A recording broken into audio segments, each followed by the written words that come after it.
Hey guys, what's up? It's Amanda here, and welcome back to my channel, Hoot of the Sims. So today we have a speed build presented to you guys by the one and only Hoot of the Sims. I'm just kidding, that's stupid. But today we are building a blue farmhouse. I can't recall what this is called on the gallery, but it has been uploaded for quite some time. So I've really been sitting on this speed build to record this voiceover for a long time. Apologies, I promise that, I'll hopefully get better at this. Probably not, but it's something. Honestly, I'm really proud of how this build turned out as well, because it's like a modern day like farmhouse. It's more craftsman style than a farmhouse really, but I wanted to call it a farmhouse. I've been really into like just gardens and farms in The Sims 4. I don't even know if this build has a farm, so I apologize if the name is misleading, but I just wanted to call it a blue farmhouse, okay? Like, don't kill me. But anyways, this is the house. It is, I can't recall how many bedrooms there is in it, honestly, because again, I made this so long ago, and it's weird to go back and, kind of do voiceovers of speed builds that I don't even remember making. But I promise I made it, clearly, because, here it is.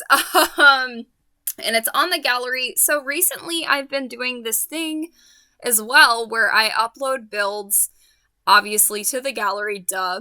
But beyond uploading the builds, I also have been uploading shells, basically. So it's the house and landscaping and the floor plan, just without the furnishing. So if you guys like furnishing and you want to put your own touch to the build, there is a furnished version and an unfurnished version for you guys to play around with. Recently I've been forgetting about uploading the shells, so I apologize. There are a few newer builds on my gallery that are just complete and they don't have shells, which is unfortunate because I really wanted to stay on that matter and make sure that I had shells and not shell versions of these houses, so finished versions. But again, lately my builds don't have shells. Sad, but it's a true fact. And I need to get back at making sure I upload the shells before I start furnishing, because oftentimes I'll get in the groove, like you get into that building mood and you're like, all right, I got this. I'm gonna finish this in like one sitting, and then yeah, you realize you don't upload a shell and you're just like hitting yourself in the head for it. But it's whatever, it's okay. I promise this one has a shell and this one also has a furnished version. But anyways, the landscaping on this was honestly pretty minimal from what I normally do, and I wanted this house to look a little bit more like realistic, like a real home would look. So just a bunch of plants around the perimeter of parts of the build in the front. And I think I made a above ground pool in the backyard. I can't recall exactly what I did for the landscaping for the backyard, but I believe that's what I did. I don't know. Don't quote me on that. We'll find out shortly for sure, obviously. But yeah, landscaping is normally one of the best things, one of the most fun things that I get to do in my builds, and I really enjoy the landscaping because it's honestly pretty easy. Once you got the house done, all you have to do is just kind of figure out, okay, I need gardens, but where do they go, And a lot of the times I like putting these plants in grooves of the house that kind of wouldn't have any other features. So obviously around the driveway was a good bet, and around that front of the bump out on that house, as well as that little corner. I could have theoretically put a fire pit in that front area of the house, but I decided against that because I felt like it was just a good spot for a small little garden. Plus it's really pretty out front, and it actually is a little bit more symmetrical the way I did it as well. But yeah, and again, I was like, oh crap, I want a fence, now I gotta move plants around, and it was a big ordeal, but we got it out there. We worked it out. It's okay. We figured it out. And I think this build is only one story, to my knowledge. I can't recall if this is 2 levels. I believe it's just a 1-level home, which is fine because there's honestly plenty of space in this 1-level home, and a lot of these these rooms and stuff actually have walk-in closets and everything, which honestly, I was kind of blown away that I even had space to make closets and all of this stuff. And I think every single bedroom also has a bathroom, an ensuite as well, so that's really cool. I think the only room that has a walk-in closet is the master bedroom, which makes sense, obviously. But yeah, this house has, I think, 3 bedrooms and I think 4 bathrooms, which is a pretty decent size considering that it's only 1 story. And I made that work. I don't know what to tell you. And none of these rooms are small, you know? Like, if you're looking at this, these rooms aren't tiny by any means. They're pretty big rooms, and I don't know. I just think it looks super cool and it works. I don't know. And this kitchen was really fun to make as well because I thought this cute little corner was a perfect little nook for a cute little kitchen. Well, it's not really little. There's literally a double oven. Um, but it's a good sized kitchen, obviously. And the little nook over there made a perfect spot for the kitchen. And it was just, I don't know, it all came together. It all looked really good. And I really wanted to use the rose gold sinks because it kind of matched the backsplash as well in the kitchen. I don't normally use the rose gold sinks. I always forget that they exist, to be honest with you. But I really liked how it looked, and I just wanted to use it, okay? Like, I just wanted to use it. And honestly, this house actually might only be 2 bedrooms, so I'm sorry. I told you it was 3 bedrooms, but I think it might be a 2 bedroom build. I don't know. Again, not too shabby. Especially because this house is definitely not a rundown build by any means. It's a really fancy home. And it's for probably like a couple with maybe 1 or 2 kids, you know? And this couple is loaded, but they also live by their means, so they don't need all these extra study rooms or fancy rooms to get by. They can just do with what they have. And I think that's a really cool thing about this build is that it's not too over the top, but it's also not run down. It's actually really nice looking in the inside and the outside for that matter. And I apologize too. I jump all over the place when I'm building my homes. Most of the time, obviously, I start by building the basic structure, and then I go to the details of the front and the outside of the house. And then from the details, I normally start the front of the landscaping. And then for some reason, I don't know why I do this, I go back to the inside of the build and make the layout. And then why did I make the kitchen already? I don't understand. I don't know. I'm all over the place when it comes to landscaping and building homes. As you can see, I did the inside, I got the layout of the inside down, and then I was like, oh wait, the backyard. It needs landscaping. So then I went back to the backyard and did more landscaping, and it was a big thing. Yes, okay, so I did have an above ground pool. Honestly, I got this trick from my friend Emma Bear. I don't know if any of you guys know who Emma Bear is, but she's a dear friend of mine. She streams on Twitch just like me, and her channel is just, I don't know, it's growing, and it's just really fun to be a part of her community. Everybody's super nice and supportive of each other, and it can get a little bit of lewd, but I love it. And I got this idea anyways from Emma Bear to do the raised pool.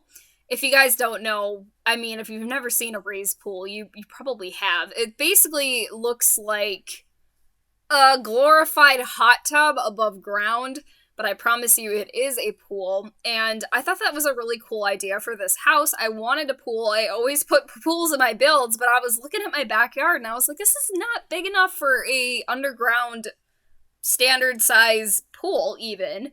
So I made a cute little hexagon pool, and I think it looks really, really awesome.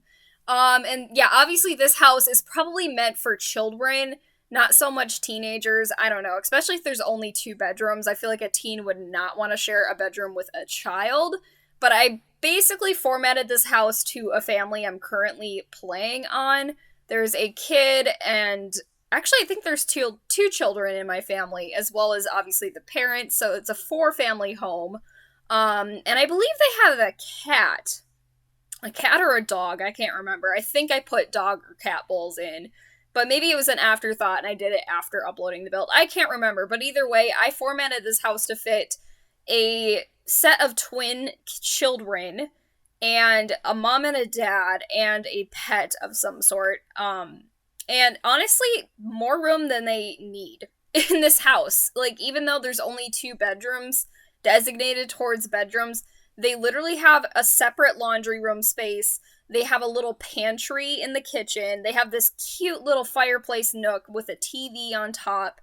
It's just like a really beautiful family area. This little area next to the kitchen. It's just absolutely perfect. And they even have a little breakfast table as well as a formal dining table, which I think is really cool because a lot of the times I don't think to do an informal and formal dining area. The formal dining area isn't separated by room, though. It's just an open floor plan, but it's just a bigger table, and I consider that formal, honestly, with a bigger table, and that's a little breakfast nook, and here's their little laundry room. Again, it's a separate room. It's only a 2x2 room, but it definitely works. Nobody needs a huge dining or a huge laundry room anyways. And then I believe next to the laundry room, I just put a random little closet. And then there's a bathroom right across from that, right next to the entrance, which is smart on my part because a lot of the times I don't plan to have a bathroom right at the front door, which I should because I feel like guests, if they need to use the bathroom, sorry, that's my cat. He's twitching and freaking out. But I feel like when you enter a home, most of the time your guest bathroom that everybody uses when they visit your home is near the front of the house or like towards the center of the house. And I feel like this hits both tables or both targets right now because it's literally right there. You walk in and you take a immediate left and the bathroom is right there. So if your Sims are coming home from a long day at work and they're like, oh my god, I have to go to the bathroom, oh my god, I'm gonna pee my pants, don't worry, it's right there for you the second you walk inside. So yeah. And I did want to put a study room in this area, but again, I figured that I was running out of space and a study room was probably impractical, so I did a little study nook here instead with the new university desk that I absolutely love. I'm obsessed with that desk. It's so cool. Like the top of it literally looks marble and it's nooked away in a corner like perfectly with shelves on top. It's just a really cute little study area. But yeah, and the bedroom, honestly, in this build, this is probably one of my favorite bedrooms I have ever done in my entire life. If you guys are wondering where those paintings came from, I did get them off the gallery. I believe I linked the creator's name, or I mentioned the creator's name in the gallery upload description. So if you guys want to know what those are, or, where I got those from, definitely take a look at the description. I'm pretty sure I put them in there. Most of the time, I credit the people who I take these CC paintings from. Well, they're not CC paintings, but the gallery paintings from, because I feel like those people deserve credit, especially if I'm going to upload a build with their work in it. It just only seems fair. And plus, I recently got into doing CC paintings. I only made like 5 CC paintings, but basically the process of it is insane. So, let me explain to you shortly how much work goes into these gallery paintings to make them look like they're in the game with no CC when they're uploaded to the gallery. So first, you have to either find a CC painting that's already been made, and obviously if you're going to do this, credit the original maker of the CC art, and sometimes you should probably reach out if they're a big creator and they see that somebody made a CC like gallery painting, and it's not CC on the gallery and it's just so easy to access, people are probably going to get frustrated. So honestly, if you're not an artist yourself, go to Pinterest and look up a bunch of different like art pieces that you might want to see turned into these gallery paintings, because it's really simple in a weird, it's also not, but you know what I mean. It's complicated. So you find your piece of artwork and it's got to be, I believe, a PNG file that you reference. So you can use whatever photo editing software you have and turn it into a PNG file. And then from there, you have to make sure you have the Sims 4 Studio installed. And then once you have the Sims 4 Studio installed, you click on some sort of area to open up a edit existing objects. And then basically what you do is you pick a painting that actually exists in the game. So any painting at all. Most of the time I like to do the ones without the frames because it actually looks like a canvas. And you take that canvas and then you basically replace the artwork that is inside that placeholder. It's kind of a weird thing. It's formatted super weird. But you just delete the existing artwork. You crop it out or whatever, and you export that file. And then you have to bring it into Photoshop again with your artwork, and then you export that. And then you open it into the Sims 4 Studio, which then you also have to relink every single like search menu tab thing. So if it's a painting, you check painting, and if it has certain colors, you can then sort it by color, and it'll pop up when you need to find it. Honestly, the work is insane for just making custom content on its own, and that's not it. So once you make your custom content piece, you literally have to put the CC down on a separate lot, okay? So you find a lot that there's two lots right next to each other, right? One of the lots you put your CC painting on, okay? And then on the second lot is where you would put your art easel or your camera for your sim to paint and take pictures of. And then what you do is paint by reference or just simply take a picture. And then once you take those photographs, right, you relaunch your game without CC, which is annoying. And it's very important to not have that CC that you're painting on the same lot, because if you place one item of CC on the lot where your sim's gonna paint and you intend to upload that painting to the gallery, it will flag it as CC. So make sure, if you're gonna try to do this, that your CC is on one lot and your sim that's painting is on another. But yeah, this is actually it for this build. Wow, this went by really, really fast. If you guys enjoyed it, I'm showing screenshots right now. But anyways, if you guys enjoyed this build, make sure to leave this a huge like and subscribe to my YouTube channel, because it lets me know you guys are enjoying my content. And yeah, if you want a whole CC rant on how to make these paintings, just let me know, and I maybe can make a video explaining it. But anyways, guys, that is it for today. Again, like the video, subscribe, do those YouTube things. Love you all, and until next time, hoot out.